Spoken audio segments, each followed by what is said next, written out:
हाँ तो बेटा, अब आपका टॉपिक है नेक्स्ट स्वास्थ्य संबंधी क्षमता यानी कि पुष्टि के घटक। भाई जो हमारा हेल्थ होती है, स्वास्थ्य होता है, उससे संबंधित जो हमारे घटक होते हैं, कौन कौन से घटक मतलब कंपोनेंट्स हमारे जो है हमारी स्वास्थ्य को ठीक रखने में हमारी हेल्प करते हैं, उनके बारे में हम पढ़ेंगे अब। ठीक है। तो स्वास्थ्य संबंधी शारीरिक क्षमता को समूचे स्वास्थ्य में सुधार करने के लिए निश्चित गतिविधि के रूप में तैयार किया गया है। ठीक है। स्वास्थ्य संबंधी अक्षमता का लक्ष्य रोगों की रोकथाम तथा प्रतिदिन के कार्यों के लिए कार्यशील अक्षमता के उच्च स्तर का विकास करना है। यानी कि हमारा डेली का जो कार्य है और शरीर जो मतलब छोटी मोटी बीमारियों से बचने के लिए उनकी कार्यक्षमता के उच्च स्तर का विकास करना है। किसी व्यक्ति के स्वास्थ्य की उसके द्वारा लंबी दूरी तक दौड़ने या भार उठाने में नहीं नाप सकते हम। यानी कि अगर सपोज करो कोई आदमी लंबी दूरी तक दौड़ रहा है या 10-20 किलो वजन उठा रहा है, तो उसके स्वास्थ्य को हम इस चीज़ों से नाप नहीं सकते, बल्कि व्यक्ति द्वारा जो गतिविधियाँ की जा रही है उनकी तीव्रता और देर तक कार्य करने की क्षमता के आधार पर मापी जाती है। यानी कि जो गतिविधियाँ और डेली वर्क कार्य करता है अपना, उसको कितने समय तक कर सकता है और कितनी तेज़ी से कितनी स्पीड के साथ कर सकता है, उसके आधार पर हम एक खिलाड़ी या व्यक्ति की स्वास्थ्य संबंधी अक्षमता को नाप सकते हैं। स्वास्थ्य संबंधी शारीरिक अक्षमता को आगे 5 भागों में बांटा गया है। शारीरिक अक्षमता के इन 5 घटकों का वर्णन आगे किया गया है।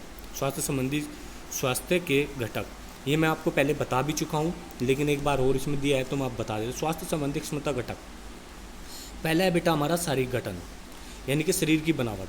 शारीरिक गठन में वसा और मांसपेशी का अनुपात होता है। वसा यानी कि हमारे शरीर पर कितना फैट है और मांसपेशी कितनी लीन बॉडी है, यानी कि मांसपेशियों पर कितना फैट नहीं है, उनका अनुपात को नापा जाता है। न्यूनतम वसा और अधिकतम परिणाम स्वास्थ्य और योग्य शरीर की निशानी है। यानी कि जितनी कम वसा फैट हमारे शरीर पर होगा उतना ही अच्छा शरीर होगा, हमारा शरीर की बनावट होगी। क्योंकि फैट होगा तो वहीं से अलग दिखेगा, मोटा आज पा जाएगा। और लीन बॉडी होगी, यानी कि लीन बॉडी बिना मांस के बिना फैट के, तो वो एकदम सुडैल और स्वस्थ शरीर दिखाई देगा। तो शारीरिक स्तर को जानने के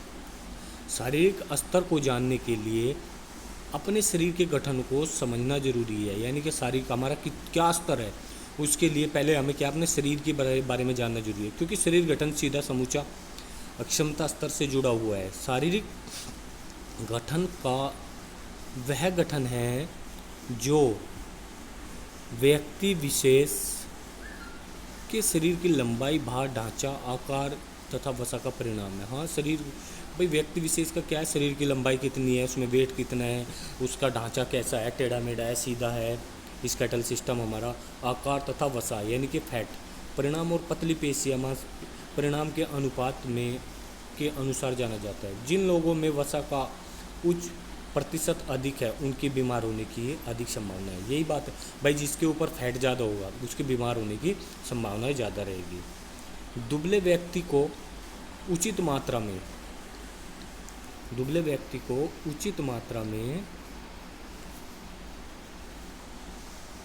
हाँ, कहाँ पे थे हम बेटा, उचित मात्रा में सही खाद्य पदार्थ को ग्रहण करना चाहिए, यहाँ पे हैं हम। ठीक है। मतलब दुबले व्यक्ति को उचित मात्रा में सही खाद्य पदार्थ जो मतलब खाने की चीज़ें होती है वही खानी चाहिए भाई। हरी सब्जियाँ हैं, सिंपल खाना, ये फास्ट फूड वगैरह इनसे बचना चाहिए। ठीक है ना। और व्यायाम भी करने चाहिए। जब भी अपने आप को शरीर को स्वस्थ रखेंगे, हम वर्कआउट छोड़ देंगे, व्यायाम छोड़ देंगे, तो क्या होगा, शरीर पर फैट बढ़ना शुरू हो जाए। शरीर गठन की गणना BMI से भी कर सकते हैं। ठीक है बेटा, एक मिनट बेटा, ये कहाँ हो गया। तो क्या है, BMI से भी अपने शरीर की वो जो होती है हमारी बनावट, कितनी लीन मास बॉडी है और कितना हमारे शरीर पर फैट है, वो हम BMI के माध्यम से भी कर सकते हैं। BMI का आपका एक अलग से चैप्टर भी आएगा आगे, उसमें हम अच्छे से पढ़ेंगे। इसमें कैसे मापते हैं बेटा, इसमें आप लोगों को ध्यान रखना, इसका ये फॉर्मूला है, भार होता है किलोग्राम में अपॉन ऊंचाई का स्क्वायर या ऊंचाई गुणा ऊंचाई मीटर में बोलते हैं। ये आपको याद रखना है। ठीक है। BMI का फॉर्मूला ये एग्ज़ाम में 100% आता है और हर बार पहले भी आया हुआ है, तो ये आप लोगों को याद रखना है BMI का फॉर्मूला। आगे पूरा लेसन आएगा इसका आपका। ठीक है, पूरा लेसन आएगा बेटा आपका इसमें, और इसको आपको अच्छे से याद रखना है। ठीक है, इसके बाद है संतुलित आहार हृदय वाहिका है। संतुलित आहार यानी कि हमारा बैलेंस डाइट कितनी है भाई, कितना हमें प्रोटीन लेना है, कितना हमें न्यूट्रिशन लेना है, और कितना मिनरल्स लेना है, रफेज लेने हैं, कार्बोहाइड्रेट कितना होना चाहिए, फैट कितना होना चाहिए, वो सब चीज़ें। और बेटा इसके बाद आपका आता है हृदय वाहिका संबंधी व्यायाम करके बढ़ाना चाहिए। हृदय वाहिका संबंधी व्यायाम यानी कि जैसे प्राणायाम में हमने भ्रामरी, कुंभक हैं, ये सब कर लिए, ठीक है ना, और अनुलोम विलोम, तो हमारे जिससे हमारे हृदय की वाहिकाएँ सही तरीके से चलती रहे। ये व्यायाम शरीर संरचना में सुधार की संरचना, यानी शरीर की बनावट में जो है और कार्य करने में इसकी संरचना का उपयोग करके मापा जा सकता है। जैसे कैलिपर्स कहते हैं भाई, बीएमआई मापने के लिए हमारा दो चीज़ों से नापते हैं, एक तो स्किन फोर्ड कैलिपर और एक होता है स्किन फोर्ड कैलिपर द्वारा इसका उपयोग कर सकते हैं। और एक चीज़ और बोलते हैं, वो मेरे ध्यान नहीं आ रहा है, hydrostatic weighing machine. Hydrostatic weighing machine क्या होती है, उसमें बेटा क्या करते हैं, देखो कोई भी चीज़ हम पानी के भरे हुए उसमें डालेंगे तो वो चीज़ जब उसमें डूबेगी ना, तो उसके वेट के बराबर जितना भी पानी होगा, सपोज करो मैंने एक मग्घा पानी का लिया और उसमें मैंने एक पत्थर डाल दिया, तो पत्थर जितना उसका वेट होगा ना, उतना ही पानी वो उस मग्गे से बाहर निकाल देगा। ठीक है, ऐसे ही आदमी को अगर एक भरे हुए टब में डालते हैं तो क्या होगा, आदमी जितना उसमें फैट होगा ना, जितना फैट होगा उतना वेट वो सारा वो पानी उस टब से बाहर निकाल देगा। तो ये होता है हाइड्रोस्टेटिक वेइंग मशीन द्वारा भी हम बीएमआई माप सकते हैं, और स्किन फोर्ड कैलिपर के द्वारा भी। तो याद रहना चाहिए सभी बच्चों के। इसके बाद आपका आता है हृदय वाहिका अक्षमता। हृदय वाहिका शक्ति को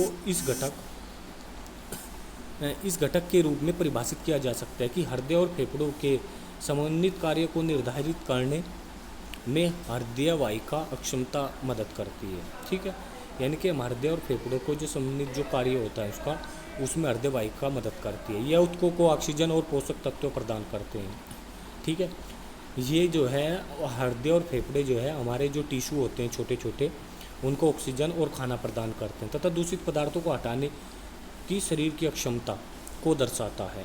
यदि हृदय, फेफड़े या हृदय सहनशीलता बनाए रखनी है तो व्यक्ति को लंबे समय तक पूरे शरीर के व्यायाम करने की आवश्यकता है। इसके लिए रक्त वाहिकाएं भी मजबूत होनी चाहिए, यानी कि हमारी जो ब्लड विसल्स है, नसें जो हैं, वे भी मजबूत होनी चाहिए। फिटनेस में सुधार लाने के लिए चलना और तैरना और एरोबिक क्रियाएँ शामिल करनी चाहिए। कम से कम 20 मिनट तक नृत्य जैसी गतिविधि लगातार करनी चाहिए। ठीक है, नृत्य, क्योंकि नृत्य हमारी क्या है, एरोबिक क्रियाएं होती है। मांसपेशीय शक्ति। मांसपेशीय शक्ति को वजन उठाने के लिए मांसपेशी की क्षमता के रूप में परिभाषित किया जाता है, यानी कि वेट उठाने के लिए क्या कि आप कितनी शक्ति से आगे बढ़ सकते हैं, आप कितना वजन उठा सकते हैं, कार्य कितनी कुशलता से कर सकते हैं। प्रत्येक एक दिन छोड़कर वजन वाले प्रशिक्षण व्यायाम करने से शरीर की मांसपेशी शक्ति में वृद्धि होती है। जैसे हम जिम में जाते हैं, वेट लिफ्टिंग करते हैं। ठीक है, तो बेटा इसमें इतना ही, और आगे भी आपका जो है एक टॉपिक और रह गया है आपका,